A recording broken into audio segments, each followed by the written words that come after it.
నీలో స్వార్థం లేదు కదా, నీకు స్వార్థాన్ని నేను ఇస్తాను నాకు మొక్కుతే.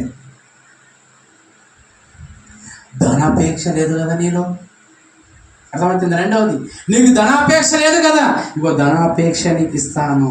దేవుని రాజ్యంలో ఉన్నామా లేకపోతే దైవ రాజ్యంలో ఉన్నాం? మనం ఇక్కడ కూర్చున్న మనకు స్వార్థం ఉందా లేదా? ధనాపేక్ష ఉందా లేదా? అయితే నీవు ఎవరిని మొక్కి అడుగుకున్నావు? ఇది సాతాను కాళ్ళ మీద పడితే సాతాను ఏం తెలుసా, భక్తులు తీసుకొని ఇట్లా కొట్టేసింది. ఏంది? స్వార్థం.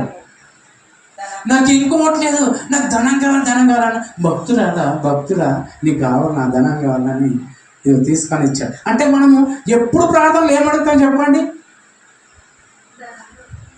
ఏమడుగుతాం చెప్పండి? నిజంగా ప్రియులారా, మనం ఒకసారి ఆలోచన చేస్తే ఎంతగా చెడిపోయినామో, ఎంతగా వ్యతిరేకంగా ఉన్నామో మనం ఒకసారి ఆలోచించండి. దేవుడి రాజ్యం ఏంటంటే సాతాను రాజ్యం ఏంటంటే, సాతాను రాజ్యం ఏం తెలుసా?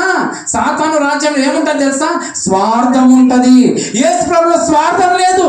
నీకు స్వార్థాన్ని ఇస్తాను, నా కాళ్ళు మొక్కుతా అంటుంది దయ్యం.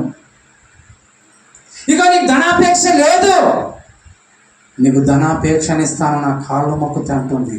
నా రాజ్యంలో బ్రతకాలంటే స్వార్థం ఉన్నవాడే బ్రతుకుతాడు. నా రాజ్యంలో బ్రతకాలంటే డబ్బు ఉంటేనే బ్రతుకుతాడు. అంతేనే కదా?